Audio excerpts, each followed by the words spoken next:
You are now watching Earth News Channel. You can change your world.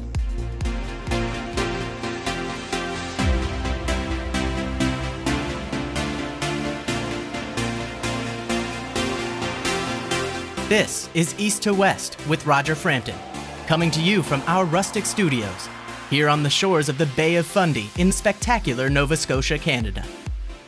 Today's newscast is brought to you by GoDaddy and from the patrons of Patreon.com. Hi, welcome to East to West. I'm Roger Frampton.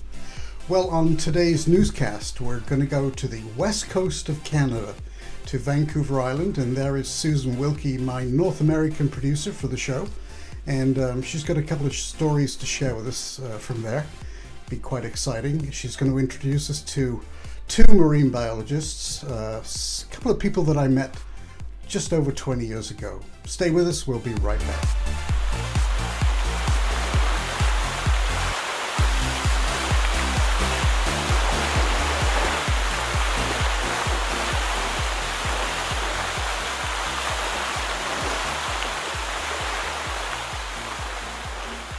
Well, that's a great slice of life here on the planet Earth. Right now, though, we're going to go to the other side of North America and meet with Susan Wilkey. And here is our North American producer. This is Susan Wilkey, all the way from Victoria on Canada's west coast. How are you doing, Sue? I'm very well, thanks, Roger. It's nice to see you again. Good to see you. And as I said, you're the North American producer for the Earth News Channel. So what does that mean? I'm covering the West Coast for the Earth News Channel, which is very exciting indeed. Quite a bit different than our East Coast, which you will handle beautifully, I'm sure. I'm handling the East Coast. We also have our international producer, who is Emily Temple, who works out of Boston. But you're also going to be covering North America too. You have in our context page, the people can get hold of you there, right? That's if they correct. Have a story, they get hold of you at the context page at Eyewitness, and email Susan Wilkey directly. You can get all the information there. So Sue, the reason that I thought you and I would speak today on the show is that we had this incident take place off the coast of British Columbia in the last week or so, right? That's right. It's the Haida Gwaii area. It used to be the Queen Charlotte's. I think they changed about 2009 to the Haida Gwaii because the Haida peoples live there. And a disaster was averted, thank goodness. Right. I'll just kind of read. I'm going to read off the first press report that happened here, Sue. This was announced on the 17th of October. It's the motor vessel Simushir was adrift, lost propulsion, was adrift off the coast of British Columbia, the Haida Gwaii area. And there were 10 crew members on board.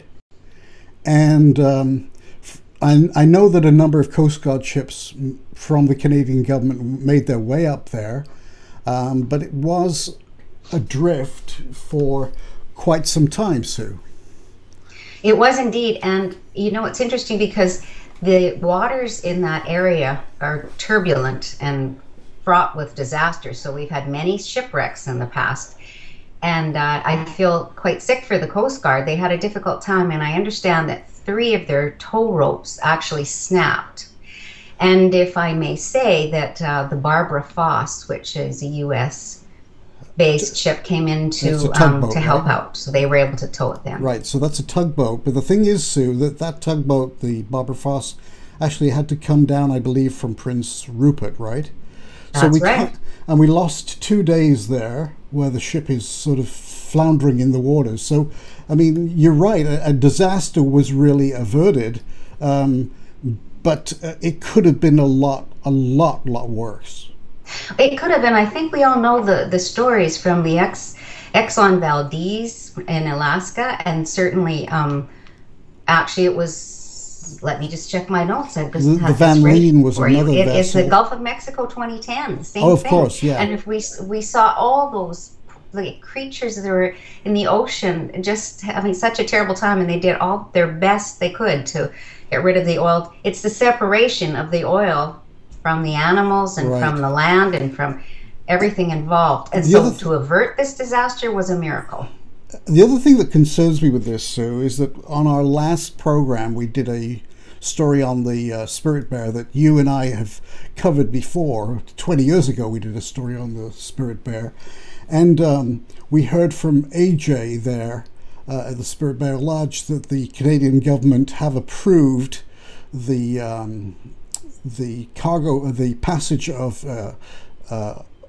oil-bearing ships to come in and out of the straits there. There's going to be many, many of them. And as you say, these are known waters that are fraught with danger. You go through those areas in a storm and you're in for a difficult time. Absolutely. And I think it's important that we have some safety measures in place, one would think. So this would never happen again. It would be instantaneous. They would be on the job immediately, and something has to be put in place. So, Sue, now on to a different topic here. 20 years ago, you and I were part of an expedition, if you like, or a safari, we called it, to the west coast of Canada. So, during the Barkley Sound expedition, Sue, you looked after one particular location. It was a dive barge, right? It was called the El Pacifica, and we had divers on, and we actually had the younger children. We had experts from the Royal British Columbia Museum. It was a full barge. It's caring and sharing, because we're certainly all caring about the environment, but to me it's extremely important that we share with our students out there. And that's why we're doing this. That's why we're holding Safari. Because, you know, guys, I know that there's environmental challenges out there, but we are here to help you. You can learn by our mistakes, so hey, let's grab hands and we will do this together, I promise you. Yeah, and we also had centers at the Banfield Marine Station, and we had another mobile group called the Rendezvous. So it was quite an amazing experience. And I actually, did you do some diving on that show? Yes, I did. It was wonderful. I was able to go down. It was pretty shallow for me. Did you dive the shipwreck that was underneath your barge? Yes, that's right. But I wasn't that adventurous. I didn't go too far. Okay. But let me throw it back to you, because you actually dove with the Sixgill Shark. Yeah, we did some background footage for it, and the Sixgill Sharks are a pretty ancient shark that live in those waters. This Very rare. One that we found was about, I think, between 12 to 14 feet long. Big, huge tail. And, it was quite an experience. They don't eat people, hence I'm still here. But they're scavengers on the ocean floor. They normally live at great depths, but at that part of the world, for some reason, they tend to come up to about 100 feet, 80 feet, something like that. So and you've got a 6-gill as opposed to 5-gill, right? Yes, something like that. Yeah. Don't start asking me all of that. We need a biologist. Speaking of which, you have a treat for us.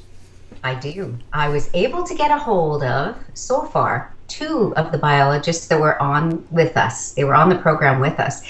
Phil Lambert and Gordon Green. And we thought we'd get a hold of them to see what are they doing now and if they can reminisce with us. That's fantastic, because I haven't seen them for 20 odd years. Well, Sue will be joining you again in our next show coming up, our next newscast coming up in a few weeks.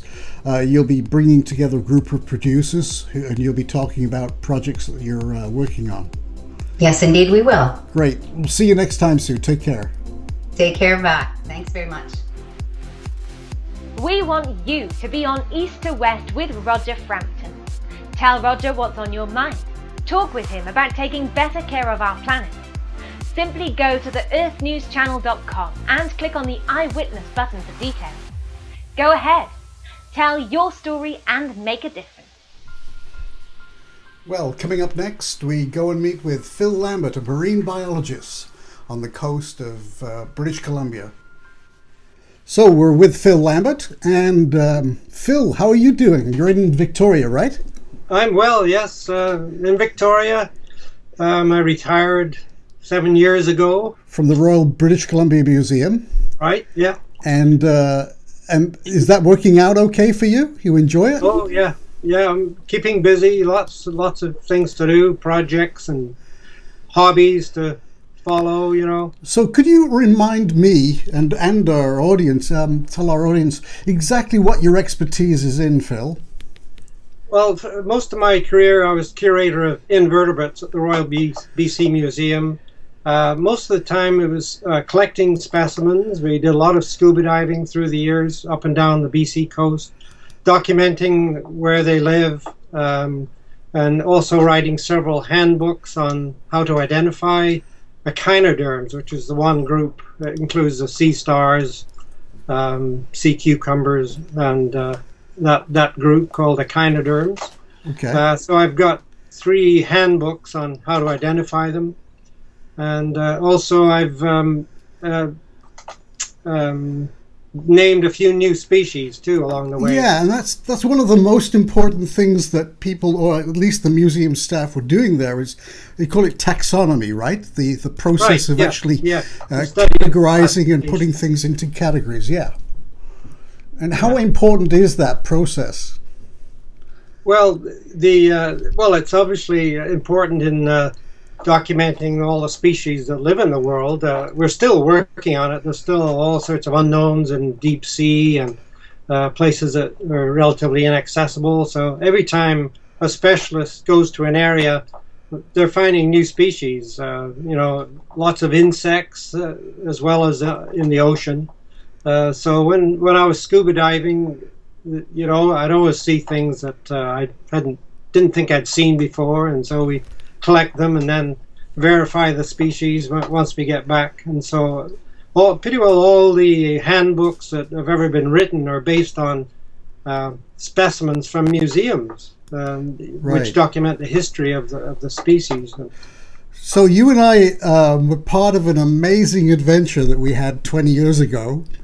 When you think back, we were pretty crazy back then to have pulled it off. But we were on something called the Safari Expedition to Barkley Sound, and we had at least, I think, Phil, we had about 150 people working with us. We had people from Japan, and we had a lot of staff from the museums, and we had people coming in from the States. What do you remember about that project? Oh, boy.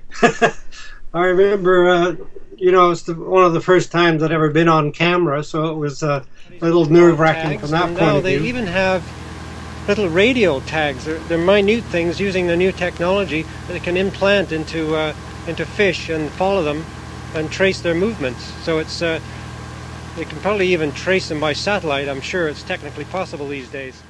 Trying to speak clearly and get the facts right and so on. But it was a great camaraderie and really good group to work with, and it brought everybody close together, I think, over that week that we were in Barkley Sound. Right.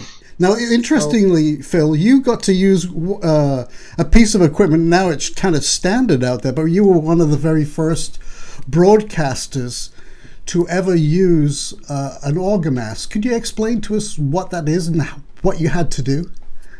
Well, it's a mask, a full face mask that allows you to speak through radio communication up to the surface. Right. And so I was down there looking for things and pointing them out and making comments. And we actually had kids from as far away as the Smithsonian Institute in Washington. They could actually talk to you underwater, right? That's right, yeah. And so there were kids asking me questions when I was looking at the wreck down there and pointing things out. And one of the bits that I was glad to be able to put in, and I hope you don't mind, Phil, it was you were conducting this experiment. We'll probably play a clip now. So we'll go and play a clip and then we'll come back. Okay, I'm getting the hang of this. How does it feel? Oh, not bad. It's just difficult to hear at times. So we should speak slowly and clearly for you, I guess, Phil. And I guess I should do the same. Okay. I was just trying to find a big clam that I could shoot some milk into, but Oh, I see one now. Okay. You have a large syringe with you. Yeah. What's the scoop on that, Phil? Well, what I'm trying to do is to show you the feeding method of these giant clams that live down below the sediment here. I'm just looking for one. I think I found one here. This is the shell of one of the large gooey ducks that we find down below the sediment here. And when this is closed, the siphon comes down here. It's a long, it's probably about 18 inches long. Yeah, I've lost my... Phil, we're watching your syringe slowly leave you. Oh, where is it? And on national TV, Phil. Oh, there we go. Thank you. Right on. That's Andre. Okay. Now I've lost my clam. Oh, here it is over here. So we're back, and so you were conducting this experiment with a syringe, and you're trying to show what? Well, I was just trying to show the feeding currents of this the large gooey duck clam that lives beneath the gravel. And so I thought, well, what can I use to show the current? And I thought, well, something organic like milk, because it would show up in the water. And so I had a syringe full of milk. Of course, and then I was looking for just showing the actual shell of an empty clam, just to show them what the animal looked like. And I put the syringe down, and of course, milk contains fat, and it was lighter than water, and so it started floating up and past my and there were about 20 or 30,000 kids watching you on various screens around North America, watching this thing float away, and they're all going, "Phil, it's behind you!" It was kind of fun. It was one of those great moments of television. Yeah, well, I hear about it often. I bet. I bet. I got a good laugh out of it. Yeah, we all did, Phil. Tell us now, Barkley Sound, you know, is a very sensitive ecological environment, as I'm sure you're aware. We've just had this vessel, you know, off Haida Gwaii in the last week that has stalled its engine, and it was carrying diesel fuel and something else, I can't remember, but quite a bit, 400 gallons of crude oil, and it was a near miss, right? So they got it towed back to Prince Rupert. I'm interested in, given your research, Phil, if that had gone aground, what are the species that would have been most affected by those spills? Well, primarily, you know, since oil more or less floats on the surface, it's the intertidal zone. The space between low tide and high tide that would get the most devastation. So all the animals that filter feed and so on would all be smothered. Right. And then in addition to the animals that are fixed, of course, there's lots of seabirds that work around the edge of the seashore, and those would be greatly affected as well. Now the problem comes during the cleanup, I think, because we saw that in the Gulf of Mexico when that oil rig was spewing oil, and they were spraying a lot of materials to cause the oil to sink down. I guess they used some kind of I don't know, a soap material, obviously something that broke the surface tension to get the stuff down. I guess that isn't good for the animals that you looked at. No, I mean, just the detergent they use itself is probably detrimental. Right, and never mind the oil. I remember coming on top. The Alaska spill as well. They used steam, like scalding hot steam, which to try and dissipate the oil or break it up. So all those things are obviously not good for marine animals that live in cold water. Right. Now, the one animal that we do have footage of that I'm going to show now is the... I'm a little confused because I've got two names for this, and it's not the official name. You just mentioned one of them, but it's the sunflower star or a sea star. Is that the same thing? Yeah, well, a sea star is just the general term for all the starfish. Right. And is this the starfish that's had the problem with the virus? Oh, yes. The sunflower star has been devastated. There's also several other species, like the Pisaster, the purple sea star, the common intertidal one. Right. Has been hit hard, too. So if we were to go into Barkley Sound now, we wouldn't find as many as we did on our expedition? No, in fact, it seems to me there's been a deterioration in the population prior to this. I know we used to go to Botanical Beach near Port Renfrew, which is a mecca for people going to look at the intertidal zone. The last time I was there, very few, I saw maybe 2 purple sea stars on the whole beach. Right, so prior to what, Phil? When you said prior to this, what do you mean by that? Prior to the safari expedition? No, prior to this disease. Oh, prior to the arriving disease. On the coast. Oh, so it's hit them even more now. Okay, so so the disease may have been around for a long time, is what you're saying? Well, I don't. You know, there's a lot of factors at play, which is hard to say what it is. But right. You know, there's been a change in the temperature of the ocean right. off the BC coast. It's rising gradually with global warming, so that may have had an effect on the reproduction of the species. But it's definitely been a steady decline since the 60s and 70s when I first started on this type of work. Well, that's about all we got time for today, Phil. I just really want to thank you for being with us. And you know what? I think it's a great loss that you're not there anymore, because, we need people that have a lot of experience and can go back in time over 10, 15, 20 years, because you hold this very important knowledge about baseline studies. You can recognize what was there before and what's there now. So anyway, thank you for all of your hard work and your books that you've shared with us over the last few years, and we'd love to chat with you again sometime, Phil. Well, that was fun. Thanks, Roger. It was good to make contact again. Yeah, good for me too. Take care, Phil. Okay, bye. You're watching the Earth News Channel. You can change your world.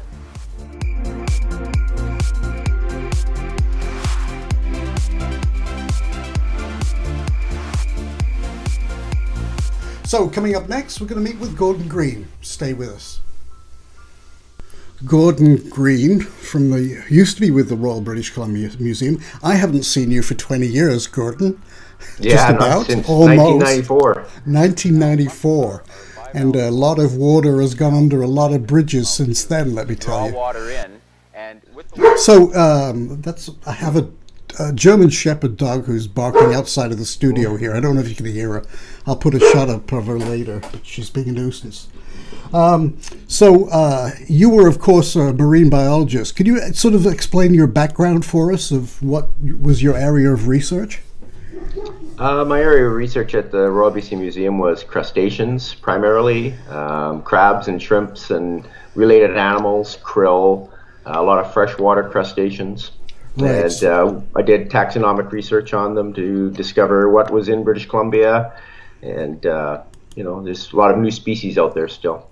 So you really have a clear understanding of what sort of is the baseline species that we should expect to see in British Columbia, right? That's correct. Yeah, museums are sort of depositories, like libraries, for specimens of the geographic area that they represent, and it's a baseline as to what should be there and what has been there historically. Right. So over the years, you were at the museum for how long, Gord? 33 years. Wow, that's a long time. So you were responsible for collecting these specimens in your area of study, preserving them, and then you would consult with other individuals when they wanted to look into the collection? Yes, if researchers at other institutions needed specimens from our geographic area, because of course animals don't recognize international borders, are artificial borders that we create between countries. And so a species will occur from Alaska all the way to Mexico. And if somebody's studying a particular species, they'll want specimens from the whole geographic range to see what the variation is in that geographic range. Right. And if in fact it is the same species in Alaska and Mexico. Okay. So you've moved on now, though. You've moved into a different set of species. Tell us what you're doing now. Now I'm working as a biologist on a whale watching boat. I've just sort of working part-time now. We're doing a lot of other things, but yeah, it's a lot of fun being back on the water. Used to be out on the water quite a bit, and then in the last 10 years or so at the museum, I wasn't getting out that much, but now I'm back on the water, so it's a lot of fun. So you're following different whale populations. So maybe you could explain to our audience that I know that in British Columbia you've got two distinct groups of killer whales. Could you talk about them?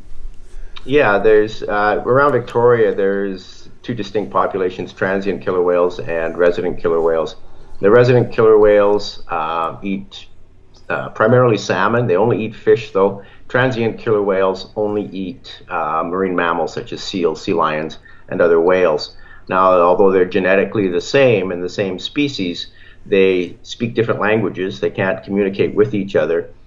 They travel in different sized pods. Resident killer whales travel in pods ranging from 19 to about 40 animals, whereas transients travel in smaller pods, usually 3 to 10 animals at a time.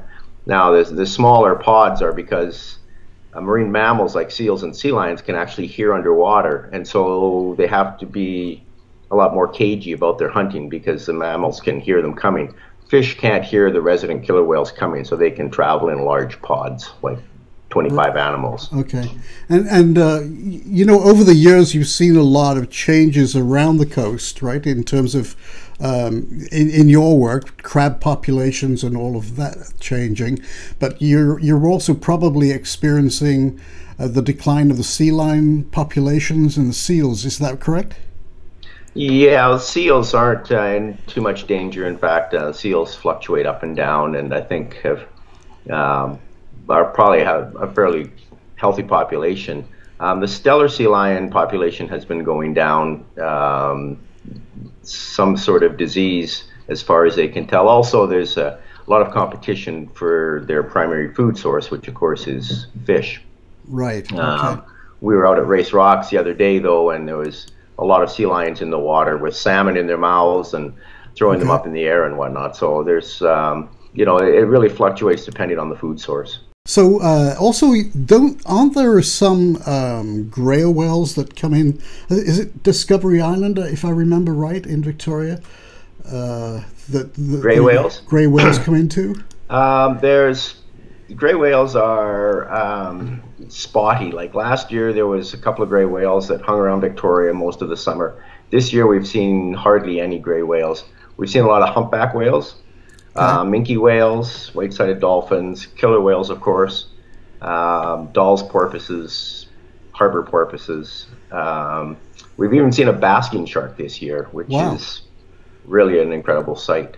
But no gray whales this year. Okay, well that's really unusual, because there is a huge, was a huge population that had been recovering quite substantially. Of course, they make their way from Baja California all the way up to Alaska, right? Right. Yeah, they have just about the longest migration of any mammal.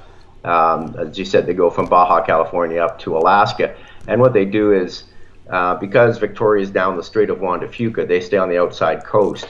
So they'll probably see them around Barkley Sound, where we did the safari program, and north, all along the coast as they're migrating, and they stop along the way. But they have to actually make a right-hand turn and swim back south again down to get to Victoria, because we're sort of surrounded by the Olympic Peninsula of Washington and then mainland Washington state. So they have to they're all heading north, and they have to actually turn around and head south again to get to Victoria after they pass the Olympic Peninsula. So we don't get a lot of gray whales down this far, although they get them from Barkley Sound north. So. Well, you said a magic word there, which is safari, and we did the safari expedition in 1994, the expedition to Barkley Sound. So I'm just going to play a clip of Gordon now on safari. We're both looking a little bit older these days, so this is a young Gordon Green, and on board the Tully answering a question from our audience. Hi, Jeff. This is Ashley from Hillside Elementary. Hi. What is the most common animal you have found in Barkley Sound? Okay, well, send that over to one of the guys, scientists. Gordon Green, are you there at the Banfield Marine Station? Yes, I am, Jeff. Probably the most common animal that we have seen in the past few days, there's two that we've seen a lot of. One is the plumose white anemone, that it just covers the wreck of the Thiepval and a lot of the rocks around there. The other is the giant California sea cucumber. Every time our divers go down or the remotely operated vehicle goes down, we see this animal. So those have got to be probably the two most common animals we've seen. So, Gord, your answer on that was the plumose anemone. Do you think that's still the case in Barkley Sound? Well, there's a lot of plumose anemones all up and down the coast. They're very common. Like, you even see them on docks and floats. If you look over the side in the Victoria Harbor, even you can see them on the pilings and whatnot. Right. And so they're very common species. They're a beautiful animal. And the other one that I was really taken with on safari was the sea pan. Right. Could you talk to us a bit about that? That's a very unusual looking animal.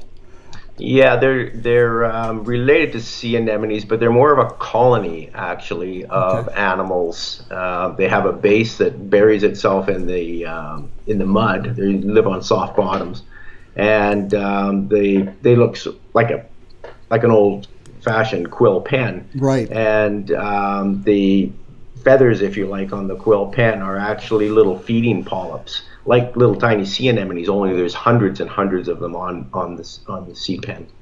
Okay. So they're very beautiful, bright orange, as they you know. Sure are, just amazing looking. One other thing I wanted to talk to you about before we leave you, Gord, and that is in the last week prior, we had this incident with a vessel that left the United States, I think it was Seattle or Tacoma, and called the Sixgill, and it stranded itself right off the coast of Haida Gwaii. Right. And, it came within, what was it, 17 kilometers or something, and they tried to put a line on it 3 times. So what are your thoughts on that situation, and what is the danger to our coast, Gordon, from the increase in tanker traffic? Well, I mean, the danger, of course, is the danger of an oil spill. And in the early 70s, I was at the site of the wreck of the Van Lean, which went up on Austin Island in Barkley Sound. And as it happened, we had a trip going out there about 2 or 3 days after the Van Lean went up. And we saw firsthand what oil can do for the intertidal zone, because, of course, the oil floats on the water. And as the tide comes in, it deposits it on the rocks, and then the water leaves and the oil stays on the animals. And it's quite devastating to the intertidal area. The intertidal area is one of the most productive areas of the ocean. The amount of animals and whatnot that are there, and plants that are there, is actually pretty incredible. And of course, when the oil goes in and stays on the beach, it kills all the intertidal life. So an oil spill of any kind is not good, but a large oil tanker is quite devastating. Right, and I think, if anything, it pointed out to the fact that a lot of time was lost. They had to get a large tugboat out of Seattle and move it all the way up along Vancouver Island, all the way up to Haida Gwaii. It took a couple of days, and that's a very long time when you've got a ship adrift, right? And you know, I think that the deployment of vessels around that area is really important if they're going to transport oil, don't you think? Yes, I mean, if the oil is going to be transported along the coast, there should be tugs and rescue vessels up and down the coast ready for deployment, because I have been on large ships north of the Queen Charlotte Islands in Dixon Entrance there, and in hurricane force winds, and we've actually had to stay on at one point for 8 hours at a time, so that because the captain was afraid to turn the ship one way or the other, because he was afraid the waves would roll us because they were 40 or 50 feet high. So it can be extremely rough up there, and to get to a stranded ship like that in bad weather can take a long time, even if you're fairly close, because of the weather's conditions. And then to get a line on them and to tow them away if the weather's bad would be almost next to impossible. It wouldn't be a good situation in the wintertime when the storms come through. Yeah, for sure. Well, my friend, it's been an absolute delight to see you again. We're coming to the end of our little segment here, and we're hoping, Gordon, that you would stay online with us into the future of the Earth News Channel. We'd sure appreciate it if you would be one of our people that if we have an incident that we need to come and find a marine biologist, you're at the top of our list. Sure. Okay. Sounds good. So thanks, Gordon Green, and we'll see you again. Okay. Nice talking to you, Roger. Good to talk to you, Gordon. Thank you for taking the time out of your day to join Roger Frampton here on the Earth News Channel. We consider ourselves fortunate to have patrons just like you who financially support the channel each month. If you would like to help us in continuing to bring important and engaging stories to our audience, please visit our website at earthnewschannel.com. and click on the Patreon link to become an Earth News Channel supporter. If you are already a patron, thank you for your continuing and ongoing support. Well, that's about it for today's newscast. Thanks for being with us. I just wanted to let you know one thing, that we have put together a little series of segments from our series of broadcasts that we made in 1994. This was the Safari Barkley Sound expedition, and it took place in April of 94 over a series of days. You'll see Gordon Green in there, and Phil Lambert and Susan Wilkey, and it was quite an exciting experience. So we hope that you'll go to the On Assignment tab at earthnewschannel.com and take a look. So we're going to leave you with some scenes from under the waters of Barkley Sound. These were shot in, let's see, October of 2011. I'll see you next time.